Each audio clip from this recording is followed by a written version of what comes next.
Welcome to Tuesday night. It's always Tuesday night here, even when it's Thursday. I am your host, MCToon, and tonight we're going to have a little different than I usually do.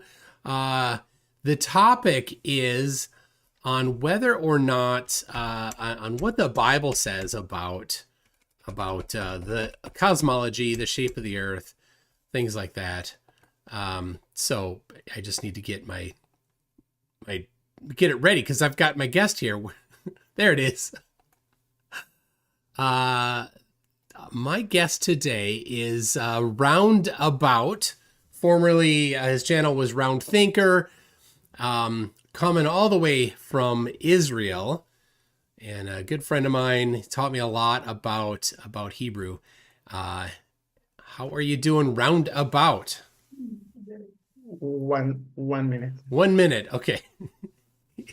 He's got so it's nighttime at his house there, and in Israel it's about 11 p.m. So he had, obviously, just as it's time for him to talk, he had something to say or to do off camera. So anyway, he's coming back already. I'm sorry, there was a knock on the door. Oh, okay. Yeah, how I'm doing? I am actually great considering the fact that I drove about 450 miles today back and forth. That's a lot of driving. Yeah. All right. Oh, what's this? There's a shine under my chin, they're saying. Yeah. So I've got a new desk, and I'm still getting used to the lighting for it. I had to move everything. So, all right. Yeah, they're still right. Oh, right there. Yep. I can't move that one. It's fixed. Anyway, so a couple weeks ago, I had a conversation with Dr. Kip and Dapper Dinosaur and FTFE. And then last week, I had a conversation with just Dr. Kip. And we talked about the similar topic, the idea being what does the Bible say? What did the people of that wrote the Bible think about the shape of the earth? And does that actually have anything to do with how we investigate cosmology? Does that do we start with that, or do we end with that? And Roundthinker here, Roundabout here, who reads the Bible in Hebrew, his first language is Hebrew, has some other opinions than Dr. Kip on what some of these verses were saying. So, and I didn't quite communicate well enough to him. He thought Dr. Kip was going to be on, but it's just him. He's the star, and this is just an informal chat about what you think about it. If we can talk more in depth, and we could maybe have a time to talk with Dr. Kip as well in the future. But this is just a chance for you to say what you want to say, and kind of not get sidetracked by anything. So there you go. Okay, there is nothing in the Bible that says the earth is flat. Bye-bye. Well, that is pretty simple. Yeah, that sums it up pretty accurately. But now there are on the thumbnail, I chose I just searched for the Dead Sea Scrolls, found Isaiah 40, and that's what's on the thumbnail, because that's a common verse that the pizza people, the pizza planeteers try to point at for their version of cosmology. And in the video I did, it's been 2.5 years, I think. I covered your take on it briefly, which I would love to hear from you in a little more detail, as well as any of the other instances that people often reference.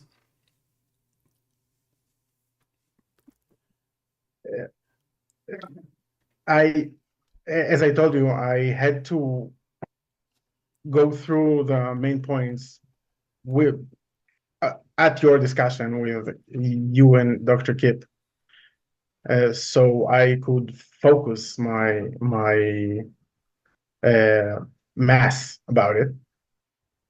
But you can start at the most controversial points, and we can go on from there. That will give us a good point to start with. So the biggest claim is Isaiah 40:22, where it says it's talking about God sitting above the some word of the earth. And that word is a Hebrew word in the original writing. And different English translations translate it to globe, sphere, or ball. Others circle. Others even disc. And I have, if anybody wants to look on my website, mctoon.net/Bible, I even have a definition out of the Chaldean and Hebrew. It's just basically a dictionary that you helped me find the particular word for, where that dictionary at least gives the word meaning to, that's used in Isaiah 40:22 as either circle or sphere. The noun form. And anyway, so there's certainly some ambiguity about it. Dr. Kip thinks that is definitely meant to be a circle, meaning something that's two-dimensional, as are certainly other people that are experts in that field. But your take on that isn't as a noun, it's as a verb. But as a verb, yes. And I gave you some examples for your video back then. It was about 18 months ago or so. Yeah. If I remember correctly.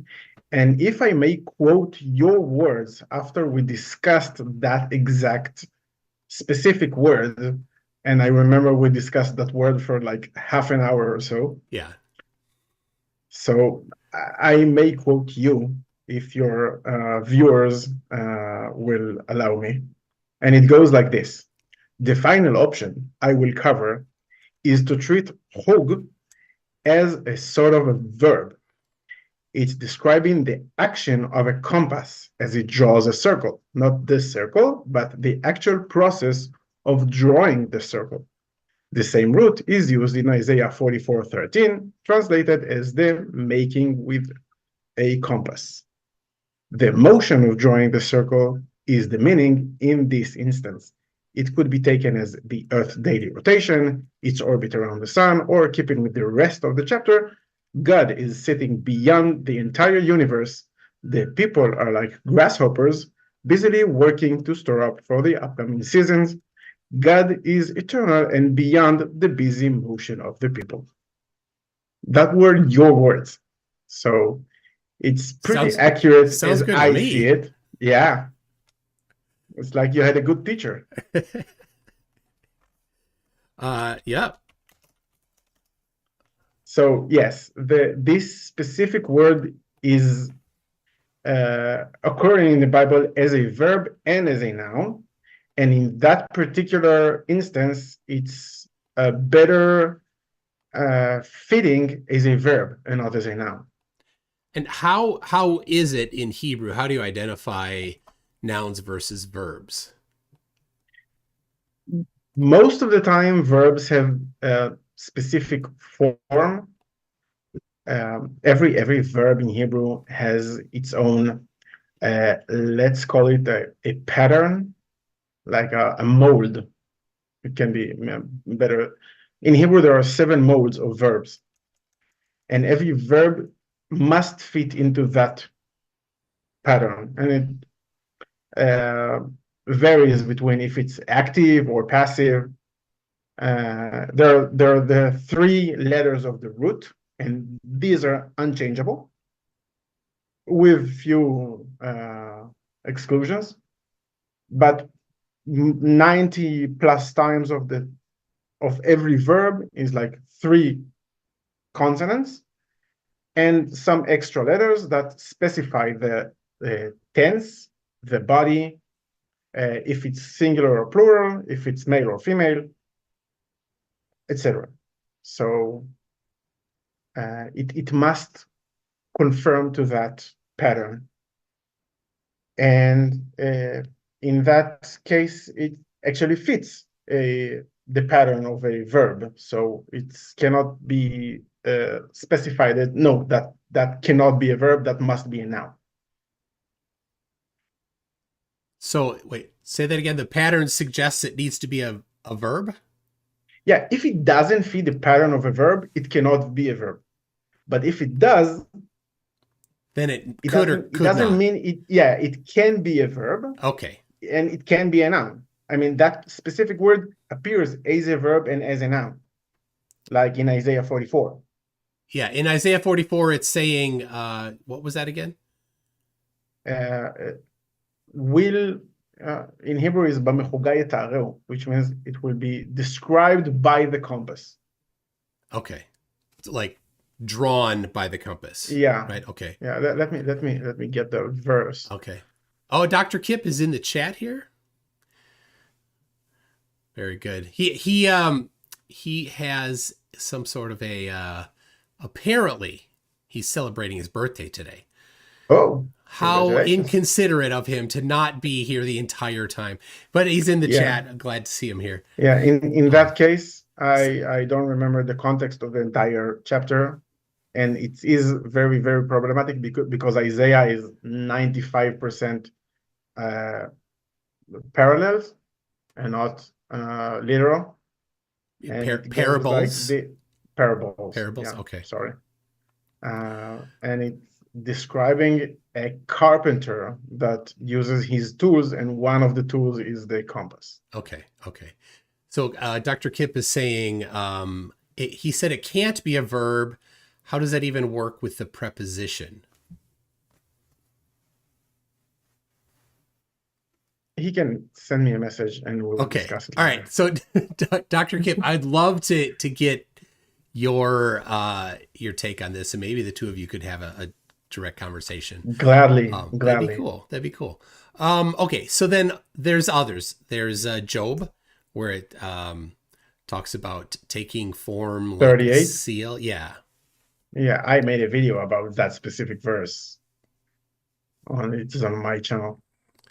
Is now a lot of your stuff is in Hebrew, and then a select no, it's in English. Are in English as well. Okay. I'm sure I've seen it. I tend to see all of your English videos. The ones in Hebrew, I can't do. So yeah, could you go over that? I'm assuming that the entire audience hasn't seen it. Job, just like Psalms and Proverbs, has very specific pattern to the verses.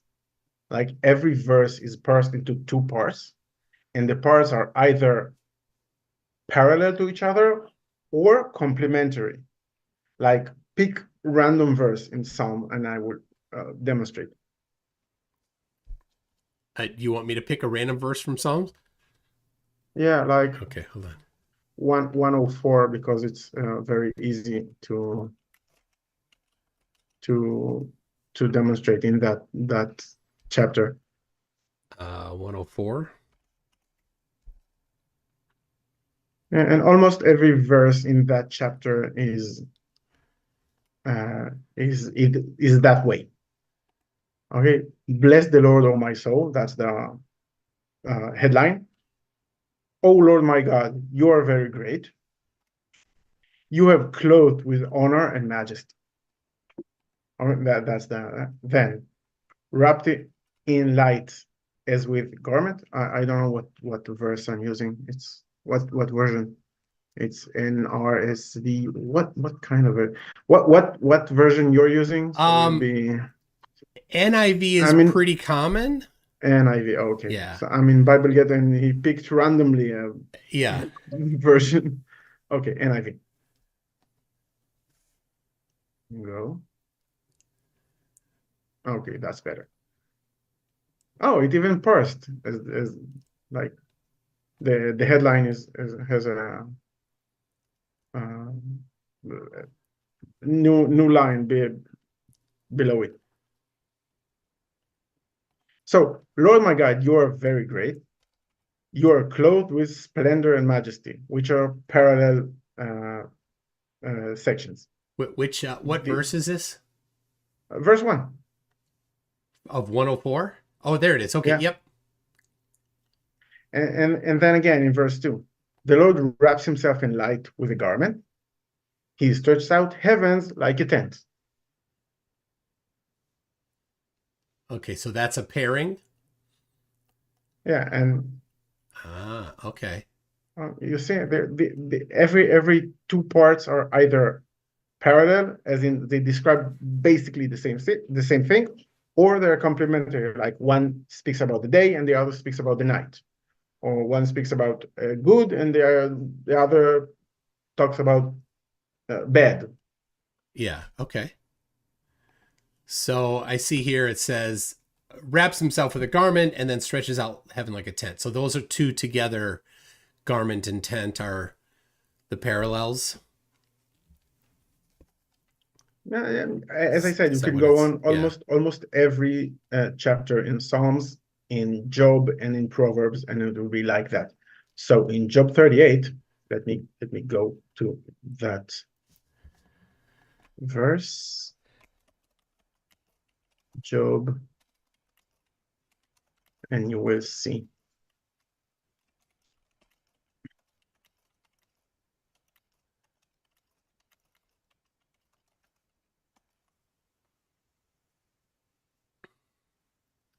Okay, it starts with verse 12 and then 13 and 14. These are the important verses. So, have you ever given orders to the morning or shown dawn its place? It's pretty much obvious, like these two parts are parallel to each other. The morning and dawn gives you the main clue about that. Yeah.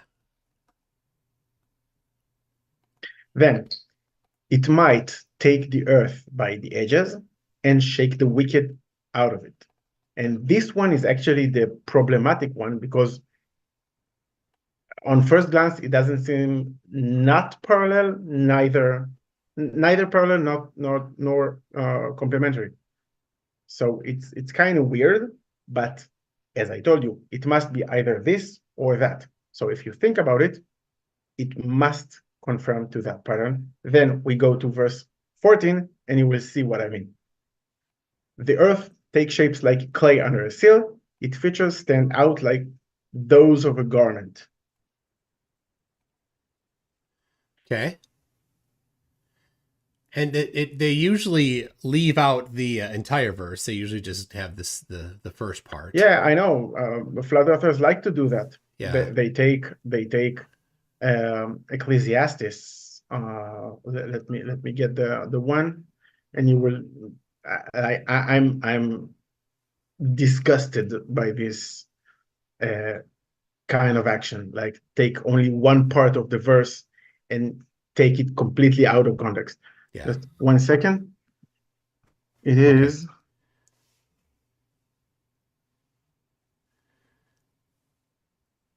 It's Ecclesiastic 1:4. Ecclesiastes 1:4. Yes.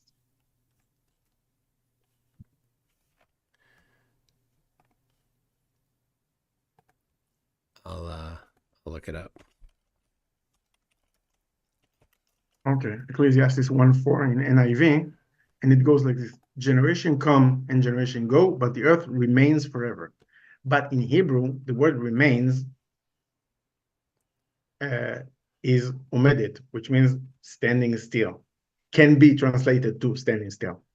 So flat earthers take only that part of the verse, but the earth is standing still, and quote only that, taking it completely out of context. Okay, leaving the generations come and go, which is the yeah. If you read the entire verse, I'm not talking about the entire chapter. If you read only this verse, but the full verse, you see what the context is. So yeah. Now back to Job. Okay. So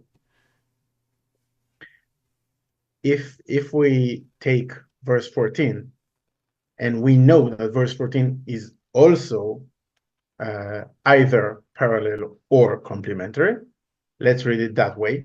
The earth takes shape like clay under a sill. Its features stand out like those of a garment. What we know about garments? It's a rhetorical question. Don't answer. Garments have two features. They have colors and they have texture.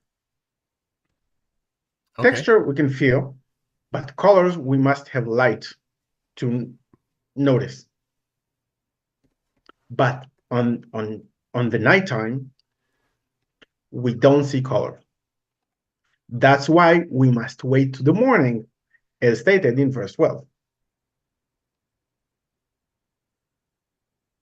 The morning is the important part. Oh.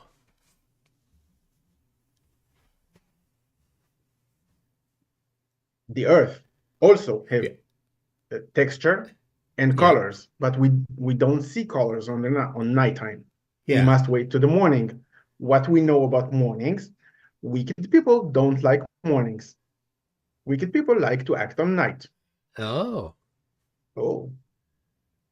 Okay, I got that. Interesting.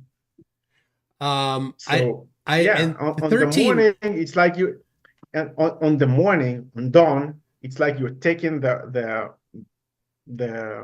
garment, the sheet, and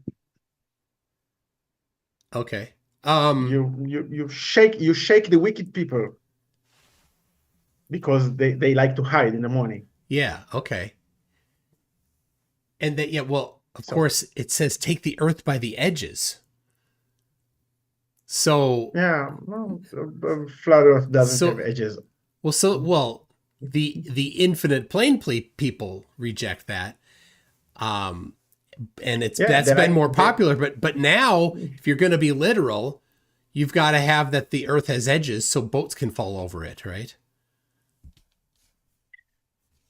We didn't hear about boats that fell over the edge because they didn't return to talk about it.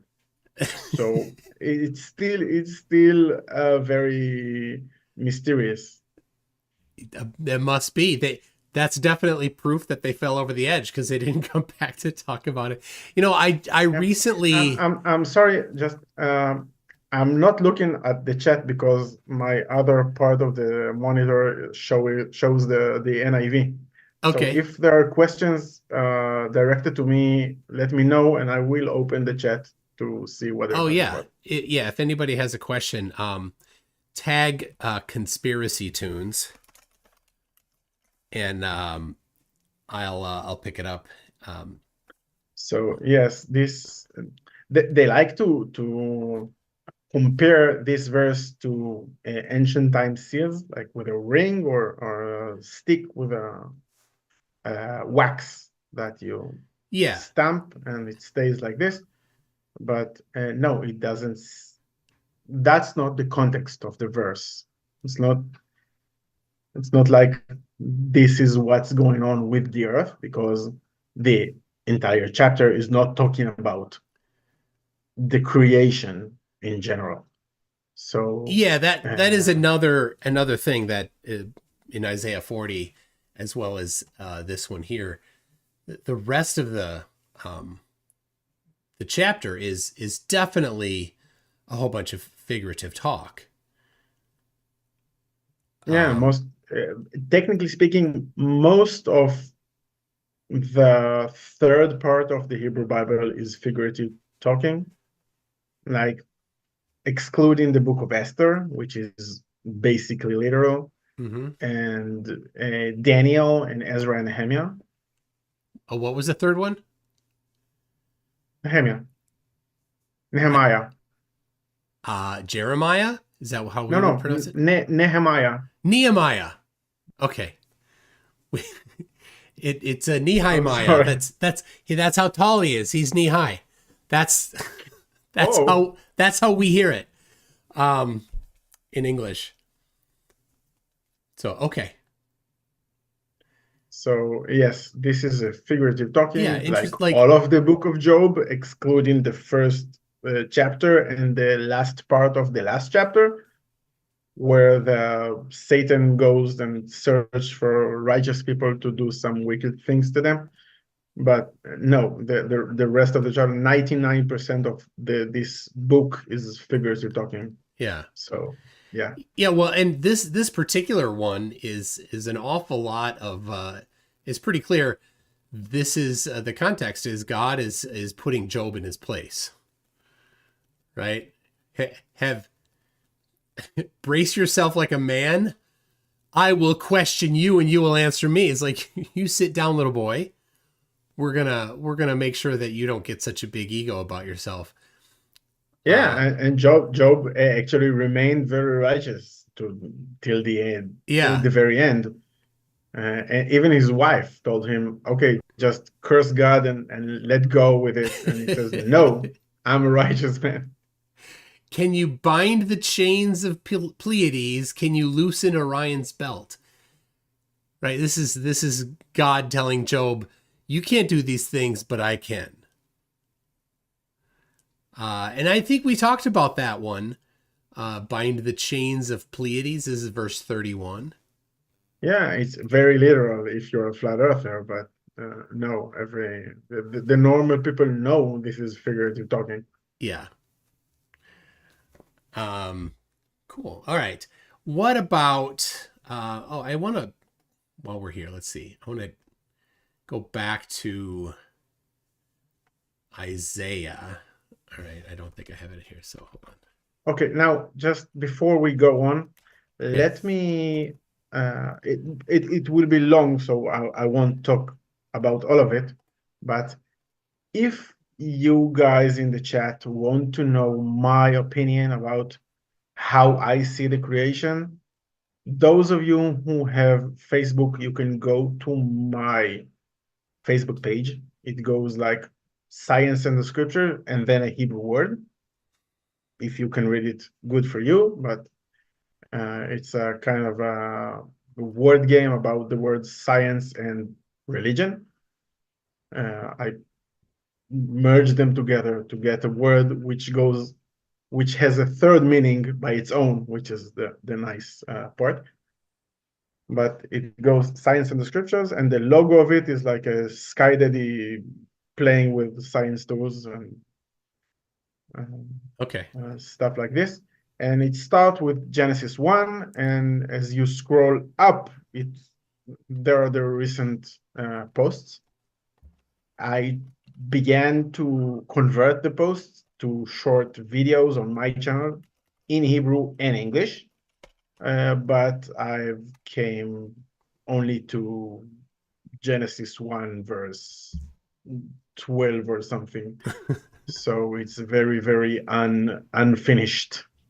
You can blame what happened at October 7th to that. You got activated and have been busy. I had almost 600 days of military service. Oh wow, that's a lot. Okay. Can we go back to Isaiah 40? Yes, of course. Okay. If you look at Isaiah 40, if you just read the whole thing. Okay, let's go to Isaiah 40. Whether or not, right, we all can look at this and analyze this, whether or not we agree with it or give it any meaning.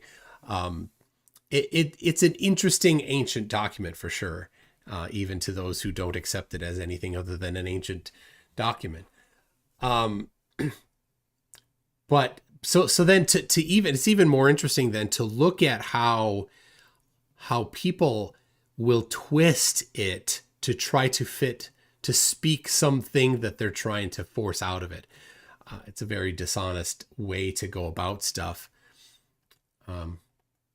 These ads keep popping in here. Anyway, the point I'm making here is the entire chapter is figurative. Speak tenderly to Jerusalem. Jerusalem isn't a person. Jerusalem's a city. And proclaim to her that her hard service has been completed. She's not been doing right, as an individual does, speaking to the entirety of it. Well, that's obviously figurative right there. Let's see. The people are like grass and their faithfulness is like flowers of the field. There's that same structure you were talking about. The parallels. And then the next verse, the grass withers and the flowers fall because the breath of the Lord blows on them. Surely the people are grass. Now, is this meaning that the people are grass? Because that's, in English, very, very literal. It's not saying the people are like grass. If you insist on taking this chapter and words very literal, then you're in a big problem. Yeah, because the people are grass here, but later the people aren't grass anymore. The people are now grasshoppers. Oh, except it says they're like grasshoppers. So now we get that little bit of a figurative thing, but it wasn't figurative up here. So in the Hebrew, there's a modification of the word that gets turned into the word like in English, right? The kaf of similarity, you told me? Yes. Those of you who know what I'm talking about, it's called in Hebrew the kaf adimion, which means the kaf of similarity. The letter looks like this, like an inverted C. A backward C, okay. And so when it says surely the people are grass, does that have the kaf of similarity on it? Let me open it's it verse in 7. Hebrew. Verse 7.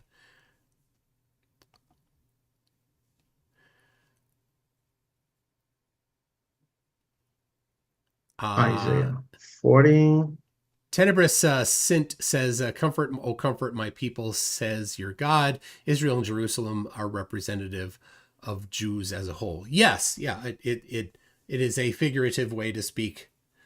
Okay, Speak the grass has withered and no, there is no the calf of similarity in that verse. So you got to take that literally. If you're going to be literal, that's the thing, of course, that the Bible literalists, flat earthers, don't really be consistent about.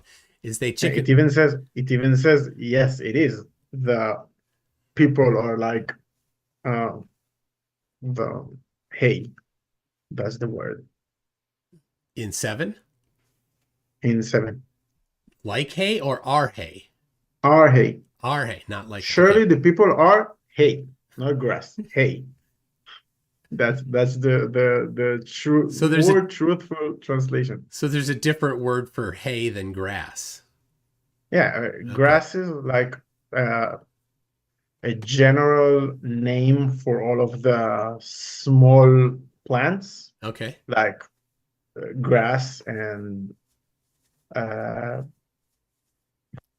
even plants like strawberry can be called grass according to that. Okay. Because it's short and it stays flat on the ground. But hay is what left after the harvesting of the wheat. Only the straws. That's the word there. Okay. Interesting. So there, let's see. He sends his flock like a shepherd. I'm looking for the one that says there in here, wings. Will fly his wings with eagles. I suppose I could just search for it, though this browser doesn't let me.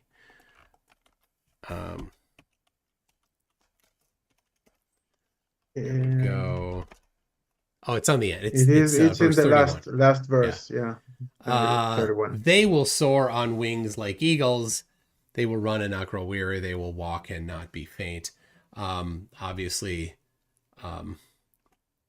we're not, who's going to soar on wings? Those who rely on the Lord. Yeah. But are they actually going to get wings? Or are they actually going to soar on wings? Or is this more figurative talk? As Ezekiel said, only you know. Only you know. I know that's figurative. So anyway, the point of this is, if you read the whole chapter, it is just almost completely figurative. Not almost. It is completely figurative. Even in verse 2, like, speak to the heart of Jerusalem. I've been to Jerusalem dozens of times. I didn't see any heart. There's no Jerusalem. heart. Yeah. And it's so, things like using heart where we anthropomorphize things, we're so used to it that we don't even think of it, but yep, that's figurative. It's so common. Yeah. But still, people like to take verses out of context. We've got Art M1 that says the original Bible was written in Scottish. All right. That explains why they use very much talking about sheep. I'm sorry. Oh my gosh. By the way, what are your favorite units of measurement? Up until recently, it was the SI unit, but then you introduced me to decimal times. Metric time. Oh, metric time is fantastic. Yeah. Metric time. Now I very, very much like this unit. Yeah, metric time. There's here. Well, let me first show you what I was digging for. I'll pull that up. Where'd it go? There we go. This one here, the Scottish sheep units. Truthers, imperial time is the time we all use, like 24 hours, 60 minutes, 60 seconds. But there's also metric time, which MCToon will introduce right now. Yep. So that would be there's 100 seconds in a minute, 100 minutes in an hour, and 10 hours in a day. And so rather than 84,600 seconds in a day, there's now 100,000 seconds in a day. So a second is just a little bit shorter. So we don't even need to do the 1 Mississippi, 2 Mississippi thing. We could just go 1, 2, 3, 4, and we'll be about right. So I think I was asking you, like, when, you of course will say 1 Mississippi, 2 Mississippi when you're doing that, right? No, in Hebrew we say like 21, 22, 23. But that wasn't Hebrew. So can you say it in Hebrew? Oh, in Hebrew, 20 is esrim, which means 2 times eser, which is 10. And we say esrim ve'achat, which means 21, then esrim shtaim, esrim ve'shalosh. And that's how we count. Most of the time we count distance when we're driving, to know if we're in the safe distance from the car in front of us. Oh, okay. So we would do it like if we're playing football. I've seen that in a movie called what's his name, with Sandra Bullock. Oh, geez, with Michael Orr. That was the player's name. I'm forgetting. Somebody's gonna say it here in a second. Well, yeah, so that's football, and of course ultimate frisbee is the game I like. And so we do, the movie with Sandra Bullock, of course, is Gravity. No, it's The Net. No, it's not that either. No, let me it's the football movie. The football movie. How do you deal with metric time for the year? Right. Well, of course, every year starts 10 on months. The same day of the same day of the week. No, we can shorten the months to 10, and then it will solve the problem about September, October, November, December. Yes, it doesn't fit to their numbers. And there you go. Blindside is the movie. Thank you, yeah. Penguin and Daryl. So in Ultimate Frisbee, when you catch the disc and you're going to throw it again, you have 10 seconds to throw it again. And we just do stall 1, stall 2, stall 3. we don't actually say Mississippi. Or the other one that's common is apple. Say 1 apple, 2 apple, 3 apple. Oh yeah. Yeah, that doesn't make any sense. In Hebrew, we just count 21, 22, 23. You don't have to put in extra words there. What? Well, you are when you say 20. But all right, so we've got hold in on. Genesis 1:1, talking about God began to create the earth. Okay, So- let me read this though. Truth Nerd says a certain Swiss watch company tried to divide the day into decimal intervals, 1,000 beats. Look up Swatch Internet Time. I certainly have read that in detail, and my metric time idea isn't actually unique to me.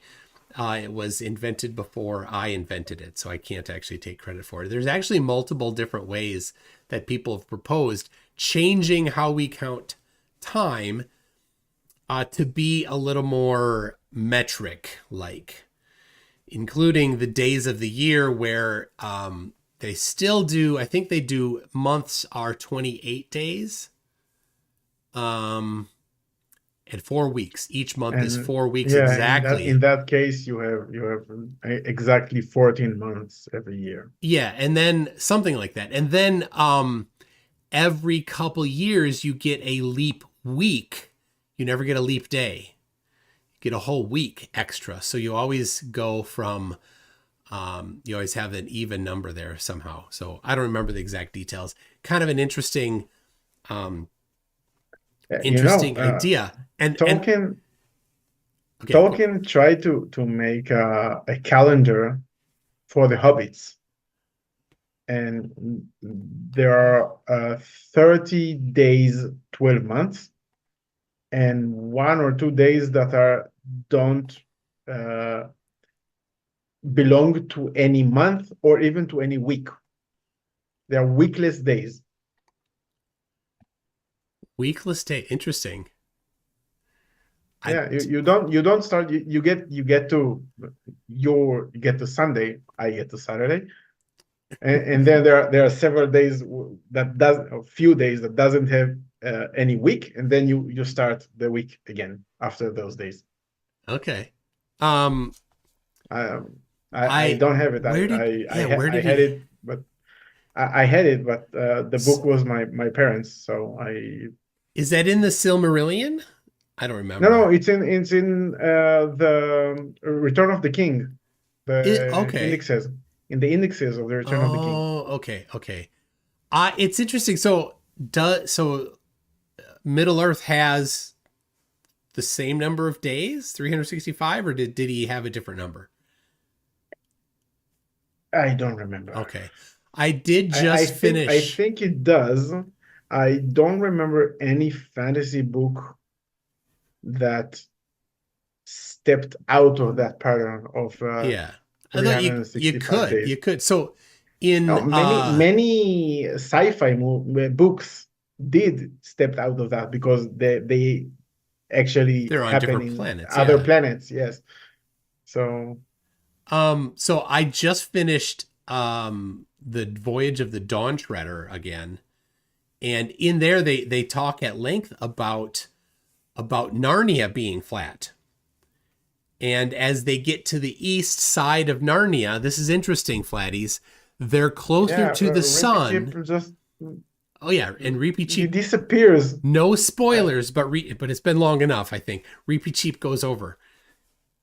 Yeah, I don't remember what happened to him. I read that book many years ago, like 25 years ago or so. Yeah. So I don't really remember. I remember that it was a giant mouse and his name was Reepicheep, and I don't remember what happened to him.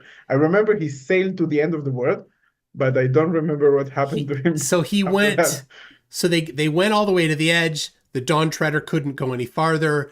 So then they get into the Susan Edmund and what's his name? The guy that's got an attitude. They get in with Reepicheep. Eustace, yep. And then they go until their boat can't go anymore. And then Reepicheep gets onto his coracle, whatever that is, and he goes all the way to the it's not an ice wall. it's a wave, a giant standing wave, and he goes to the standing wave and he goes up the standing wave and over the edge, and that's it, and that's the end of it. So and then he really arrived at Narnia. So really, yeah, I don't know, but anyway, this is the interesting thing, Flatties. It specifically states that when they are in the eastern edge of the Narnia, the sun is bigger because they're closer to it.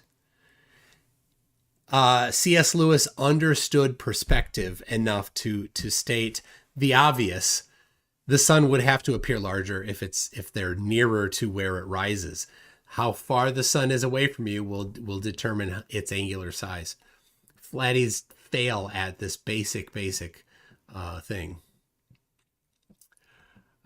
Anyway, along other more things. Well, pretty much everything. Yeah, everything physics. Like they love talking about the second law of thermodynamics as if they understand it, because years ago some flat earther somehow declared that it is related to gas pressure in a way that suggests that it demands things that it doesn't actually demand. So it's funny looking at them, right? These people that have never studied physics, never taken a physics class, suddenly going along trying to talk as if they know physics well, right? Trying to educate people that have taken physics about how physics works. It's adorable. It's top left. It's Dunning-Kruger. I didn't send you my video about FFE. FFE?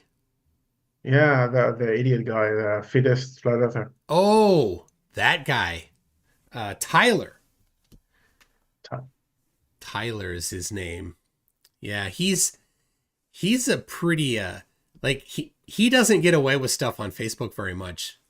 He posts things, never interacts with stuff, and the comment sections are just people trashing him because he's a pretty rotten person. And basically all he does is post videos. If they're not about, dumb flat earth ideas, it's this guy looks like this guy, therefore they're the same person. As if that means anything. Yeah, I saw that video, and he always like this. And look at this. Look at this. Look at yeah. That's it. I don't I can do it. I can do that. Stupid hat. There you go. Here, everything people look like. Oh, you have the helmet of an Imperial Stormtrooper.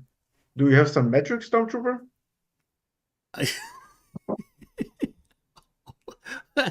Oh, that's pretty good. Where is it? Let me. Where'd it go? There. I think it's off screen. There. You can't point to it. I can't see where you're pointing. Let me go back to this. Oh no! You I see it only on Zoom, not in. Oh, okay. Yeah, it's off screen on YouTube. Yeah, it's cropped. I love that. It's an Imperial Stormtrooper. Do you have a metric? I'm looking. I'm shopping for the sheep unit Stormtrooper. That's going to be interesting. So, all right. Okay. Any other questions about the Bible? Let me look if people have questions. We gone off rails. Tag me. They're automatically picked up by my system here that I wrote. And let me look here. We got I need to switch my. I'll try to explain my view about it. Okay.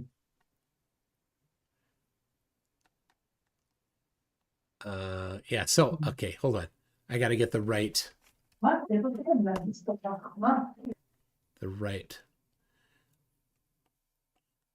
Here we go. Okay. So here we go. We got like that. So if you say something to me, I can pick it up. It'll be It'll be shown. All right. So Bruce Wayne says, like, I got into an argument about thermodynamics the other day. It was heated. Oh my goodness, that's terrible. Beast Militia says it is a Shire reckoning. That must be the part of. Yeah, that's the index about the calendar. Yeah. Yeah. I remember it in Hebrew. I'm sorry, I didn't read Lord of the Rings in English. How many metric days are in a metric week, though? You probably should have 10, right? All right, here's a question to you. When he's ready here. Oh, this makes sense here. A joke about a talking donkey, and then it's related to Shrek. Got it.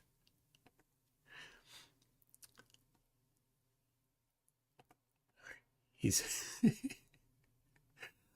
it appears that the she donkeys, I don't know if they have a different word in English, but it appears that the she donkeys are much smarter than the he donkeys.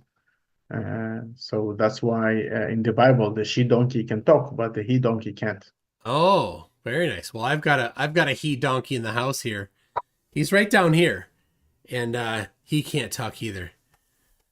He barks. He does It's bark. the only donkey that barks. It's a barking donkey. Okay. Moondrift says, ask why does Genesis 1 use the word heaven, singular, in verse 8, then switch to heavens, plural, in 9 and onwards? Let me That's pick it up in Hebrew, and we will see. Verse.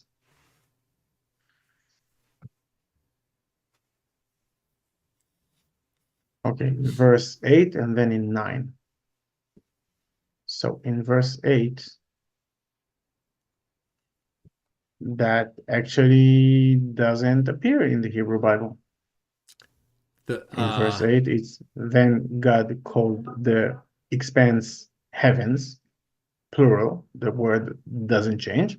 In 8? And yeah, okay. And there was evening and there was morning the second day. And then again in verse 9, and God said, let the water under the sky or the firmament or the heavens, no, not firmament, the heavens or sky, will gather into one place, etc. So yeah, the word doesn't change in the Hebrew Bible. It's called shamayim. And the meaning of that word, actually, most people get wrong. There are some commentaries who talked about this word and tried to interpret it as something related to water, because water in Hebrew is mine, and that word is shamayim. But it's much more simple in Hebrew, and that word actually means the thing that is farther away.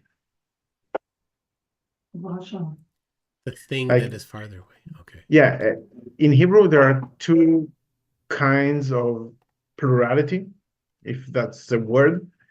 There's a simple plural, that as in the opposite of singular, and there is a double plural, like things that come in pairs have a special form of plural. Like if we're talking about 2 hands or 2 legs, or words like this that usually come in pairs, they have special plural form that specify that this is a pair of things. And that word is a pair plural of the word there. Oh. As in there's the close there, like something I can point and show you. Okay, that there. And there's the farther away there that I can't even point at. Oh, okay. So question, do the Hebrew flat earthers misspell there? No, the word there actually appears many times. In English, it's common for people to misspell there, THEIR, THEY, no. apostrophe RE. THERE. Yeah. No, it's Yeah, okay. T-H-E-R-E, not T-H-E-I-R. All No, right. it's there as in the opposite of here. All right. Okay, so he's again asking Genesis 1 through 8, the firmament is heaven singular, and Genesis 1 through 9, the firmament of the heavens plural. So I think Yeah, these are three different terms. There's I don't like the word firmament, I'm sorry. Let's call it expanse because it's more accurate. And there is the heavens, which is another term, and there's the expanse or the firmament of the heavens, which is a third term, and each one of them relates to different, let's call it distance, or no, distance is pretty much accurate. So there's the close one, what you mostly translated into firmament, which is the close atmosphere. the מה זה נותן? אז זה היה שלה. הוא טוב? maybe he's getting help from a friend. All right. Okay, so there's the troposphere, which is the what mostly translated into firmament, and I have evidence to show you that this is the case.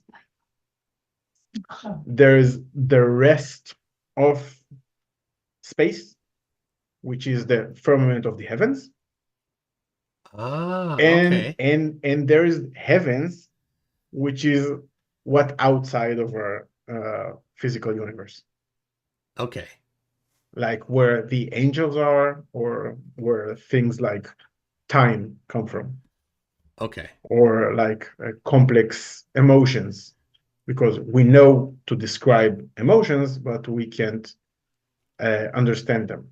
Okay. Or the They square root of square root of -1. Oh, also. There you go. So, all right. So yeah, so if and I said about evidence. So if you read Genesis 1:6, it goes like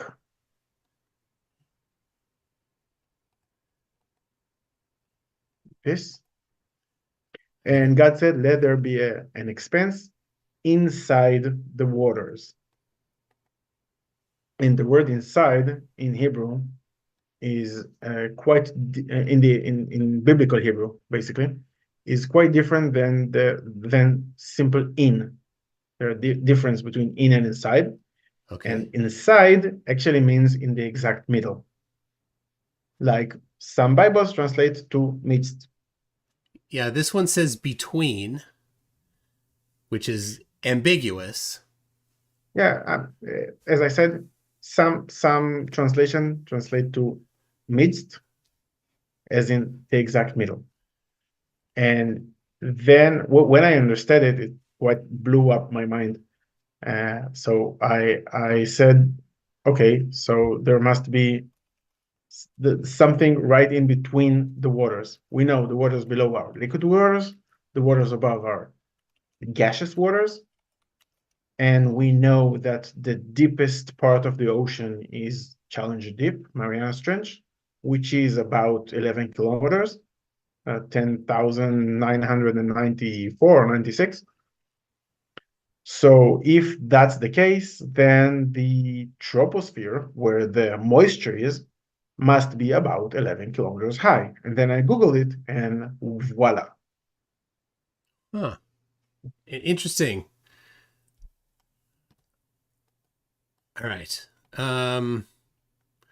So yeah, the expanse is the troposphere.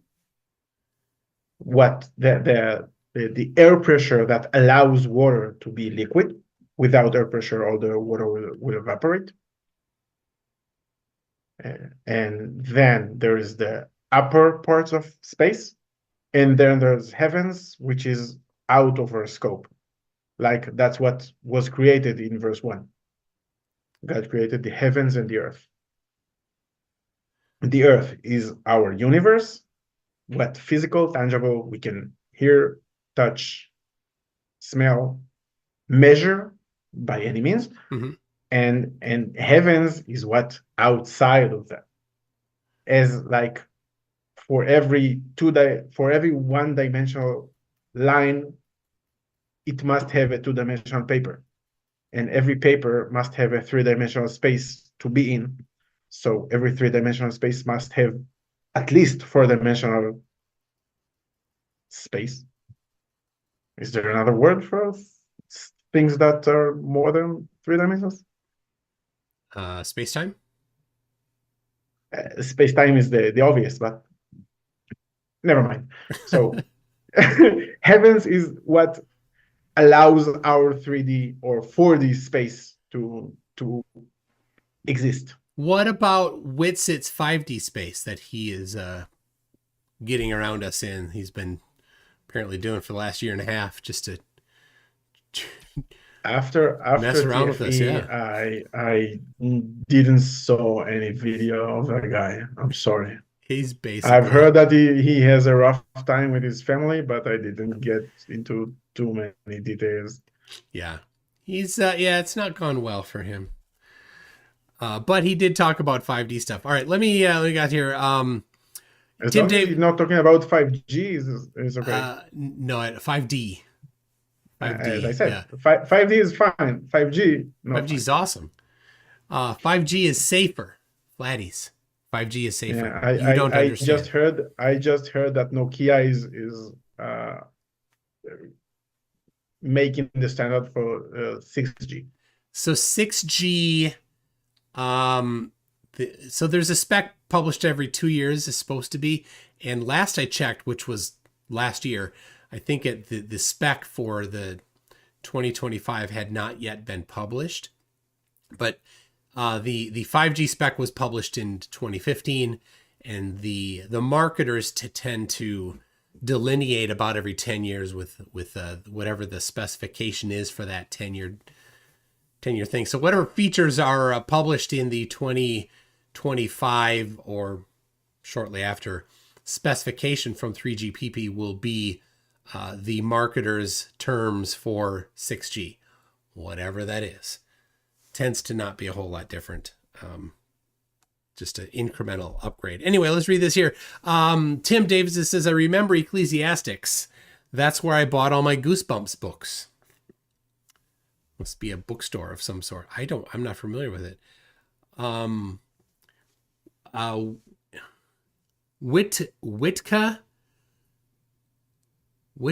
Oh my goodness. Something looks like crazy. It's not crazy though. It says, do you know they sent Gary Sinise on a U-2 spy plane up to 70,000 feet? He can see the shape of the world. Guess what? Not flat. See recent Dronescapes vid. All right. I will have a look at that after the fact there. Thank you for that name that I can't pronounce. Tim Davidson says, can confirm flat Earth. I fell here from flat Mars. And it's funny because in like 50 years from now, it's very much possible that there will be a human colony on Mars. And it obviously will have a dome and everything to stay pressurized. So they will look at the Earth and say, no, that's a light in the sky. We must have a dome. We can touch the dome. So Yeah. everything that doesn't have a dome doesn't exist.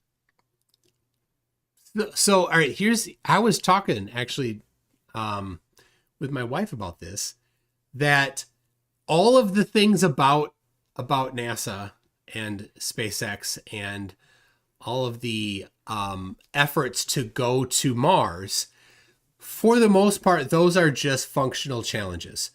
Building enough rockets, having enough fuel, getting enough stuff there, building the right infrastructure and computers and satellites so that you can figure out where you're at. And all of these things are problems that can be solved through engineering. But the problem that you cannot solve through engineering is whether or not the human body can survive indefinitely long in the lower gravity on Mars. What will happen, say if you move people there, eventually they're going to have babies there. You're going to have an entire generation raised from birth. There's a movie about that. It's called The Space Between Us. Okay. I want to know what the science is, though. Like, what will happen? No, it's actually interesting, because it's like a human something go to Mars, and then one of the female astronauts discovers that she's pregnant right after the launch. And then she was already pregnant when she got on the ship? Yeah, she didn't know that. It was like very, very, very, very, very early. Okay. Like the day before. And it's the going away. Yeah, we know what happens. And the boy is born, and I don't remember if he was born on Mars or he was born on the way. En route. Yeah. But his body never got the chance to live in Earth gravity. So then he starts to have a chat with a Earth girl, and then they decide to see each other. So he goes on a ship, 7 months trip to Earth, but then he discovers that his body cannot stand Earth gravity. So unfortunately, he must go back to Mars. Interesting. Well, very, very nice movie. Quite pointless, but very nice. It's called The Space Between Us. That sounds like a good movie. Yeah, because is it even possible to have to live in the partial gravity there? And if it is, the challenge of going back to a higher gravity would be quite something. One of my favorite parts in this movie is when he finally meets that girl. Then he comes to her, and then he says, "Hi, and who are you?" "I am that guy." I don't remember his name in the movie. And then she thinks about it. Then she slaps him. And what was that for? And she says to him, "You disappeared for 7 months. I sent you messages." And then he told her that he was on a spaceship back to Earth, and she doesn't believe him. Oh, crazy! So you'd be able to communicate while you're on the ship. So there must have been some plot device to prevent that. I don't remember the details. I just remember that part, that she slapped him. Like, where have you been? 7 months I'm sending you messages, and now you show up. Tim Davidson says, hold on, let me read this. Tim Davidson says, "My girlfriend's like the square root of -1. She's complicated and imaginary." Good, nice one. All right, go ahead. One in the beginning of the live, one asked me to talk about NASA and NASA. Yes, that's a good one.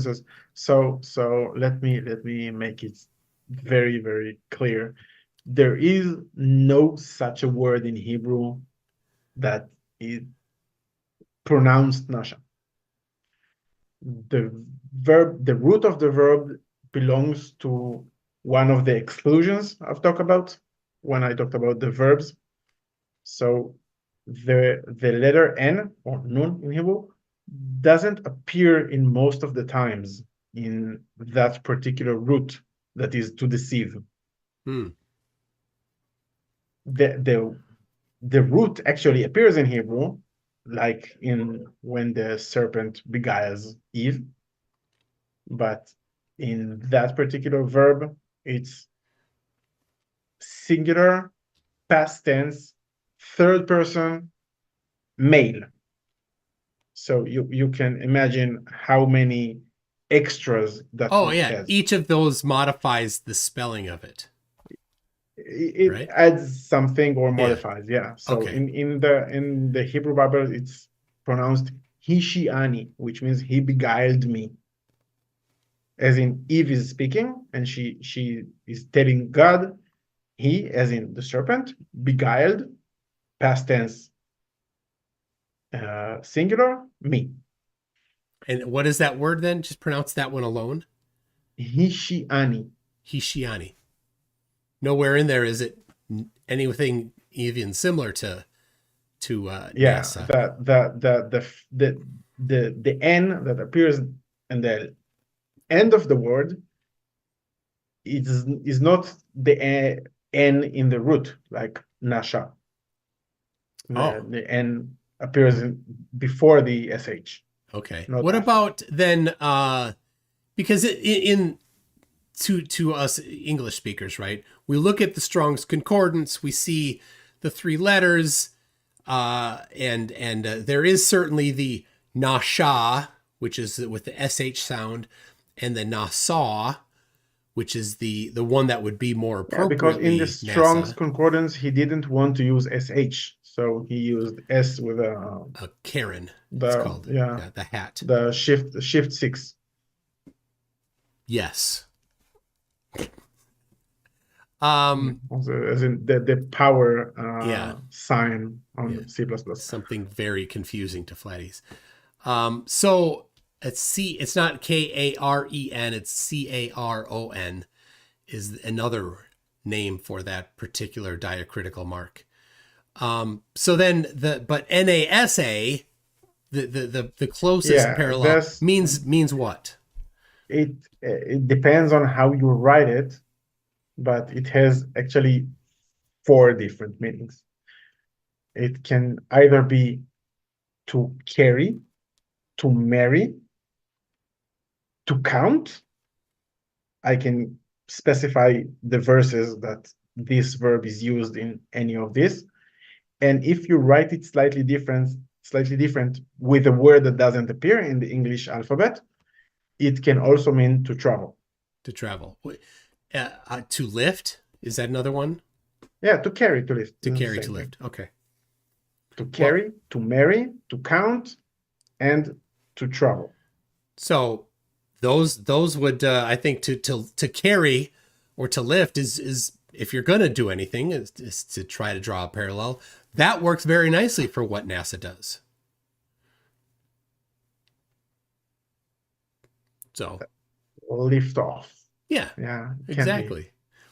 If you're going to try to do that, which is a ridiculous thing to do because they're different languages, the people that named NASA by the acronym took it from NACA, which was the predecessor organization, and they just swapped one letter in for space. In Hebrew, the word naka means to twist your leg. Nice.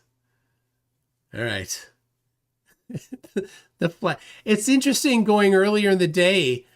We get different flatties in here spewing their nonsense. So flatties, thank you very much for being ridiculous in the chat here. Flatties that have never taken a physics class, imagining that they can teach people that are good at physics on the topic of physics. I love it. All right. Anything else? Let's see. We got, I won't read this one. I'll just let you all read it at home if you want. From Tim Davidson. Thank you very much for that. But yes, obviously every new technology is for that purpose. At least it's going to be used for that purpose. Larry Scott, good old Larry Scott, a surveyor, says, a movie reference The Man That Fell to Earth, 1976, starring David Bowie. Oh, very cool. This, you know what's cool? Larry Scott is the current holder of the Transcontinental Triangulation and the American Arc of the Parallel book that Jesse Kozlowski purchased years ago and handed off to Larry Scott to entrust it to him because it's hard to get an actual copy of that book. I have a search on eBay that is always looking for that book, and you can't find it. You can't find a copy of it for sale very easily. I haven't seen one for a long time. It's been years since I saw one, and I'm like, I should have bought it when I saw it. But anyway, thank you, Larry, for that. Can I share screen?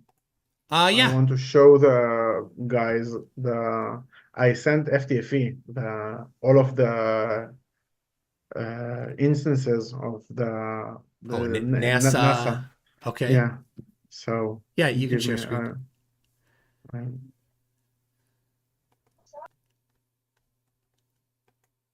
I didn't hear you if you're talking. Looks like you muted yourself. yeah, I did Okay. purposely. Okay. Share screen. Okay. Let me make it a bit bigger. So yeah, I sent that to FTFE. You see that? Yep. If you want. They see that? Wait, Santa Clown. Is that Santos?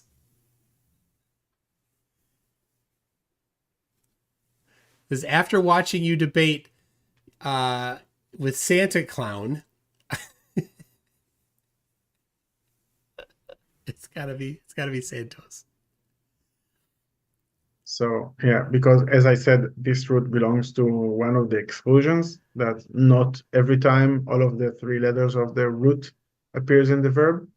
So I found verses that in that particular meaning, as in to lift / carry, to marry, and to count appears either with the N in the beginning or without.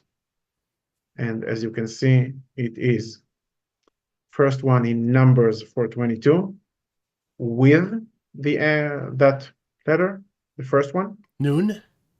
Yeah. Okay. And in Numbers 1:2, it's without. Oh, it's without. It starts with the Shem. Is that what that is? A Shem? No, it's What's the first letter? yeah, it's a shin. Yeah. Shin. Okay. Sorry. Shin. So these two are to count. This to lift / carry. As you can see, one carries 3 kids in 1 Samuel 10:3, and then in Numbers 11:12 without. This is with. All right. And to marry, full form in Ezra 10:44, this word, the people who married foreign women, and without noon, it's in 2 Chronicles 24:3, this one. Okay. I don't know how to pronounce that name in English. He married two women, that's the verse. And to travel, as I get the 2 forms in one verse, and it's in Genesis 12:9. Abraham, this is without, and this is with. When Abraham went south, more and more south. Okay. So I had to show it to you. That Nice. I'm not bluffing or anything. You can see it by yourself. Yeah, well, we know that flurfism is caused in many instances by extreme ignorance and gullibility. So they're ignorant of how, of Hebrew, which is fine. I'm ignorant of Hebrew, but the gullibility would be that they just take somebody else's claim about it, and they don't even look. They don't do any investigation. Oh, they just Harry Warp Jehoiada. That was the guy's name. Oh, he married two wives. Yeah. Here we have the jolly man, a flatty in here, saying Nasha means to deceive, which, okay, even if it does, has nothing to do with the American organization called NASA. There's no parallel at all there, because NASA, as he just went over, is a completely different root word. It has completely different definition. Charles Pyle wrote it exactly. Nun, Aleph, Samach Aleph with 2 apostrophes, Oh, there. Okay. quotation marks. That's the That's how we specify acronym in Hebrew. We put the 2 quotation marks the double quote. before the last and the previous letter. Not at the end. No. Wow. One letter before the end. That's crazy. Just as is written in the Charles Pye. Okay. There it is. I see it there. Interesting. Okay. Well, let's see. Okay. Tim Davidson says, bringing up David Bowie, there's an entire religion that worships his codpiece from the movie Labyrinth. That sounds like one of my jokes. It's not.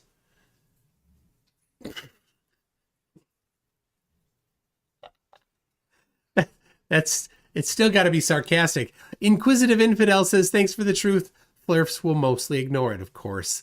Flirfs hate the truth. All right. Well, I don't know. I think this was a good coverage. And maybe we can have a time where you and Dr. Kip can. Okay. I will talk. try, if some of your viewers will leave comments, I will try to reply On the video. Yeah, good. So all of you, PhD Tony, hi. So if you will leave comments, I will try to get to all of them if you have real questions and not being flirf. with the absence of a better word, being flirf. Yeah, that's a good one. All right. It's always good to talk to you.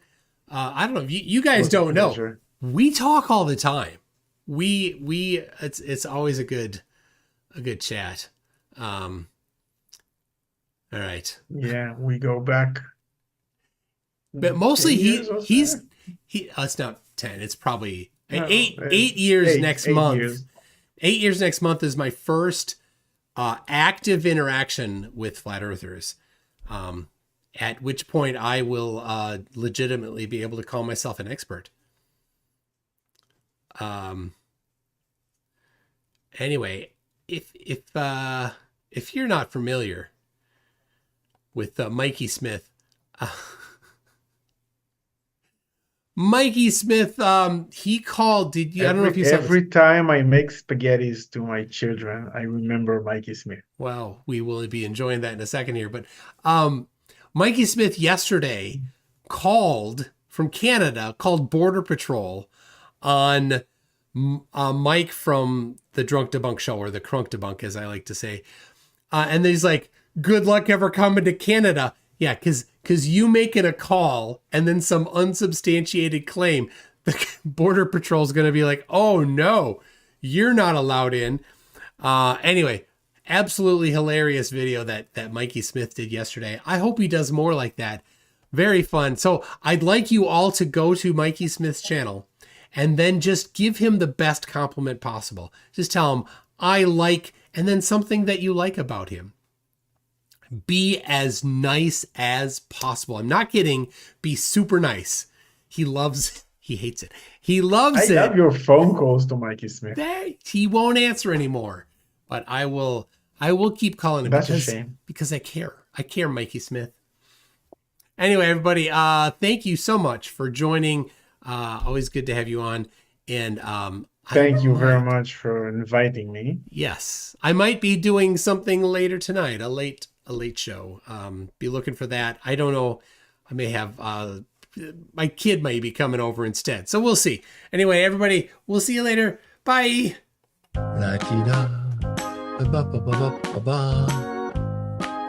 Yes, it is kind of interesting. SpaghettiOs. Do.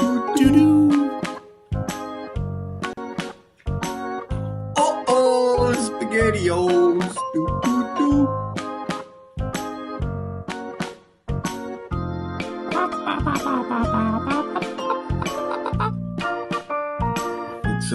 little cold out tonight or this afternoon.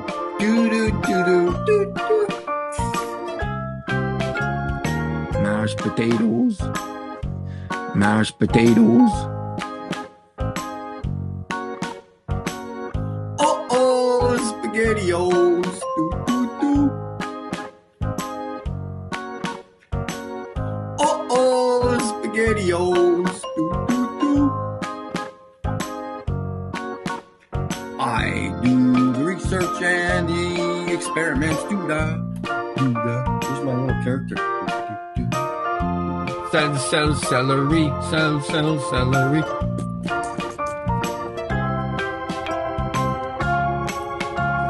Bum bum bum bum. La la la la la la la la la.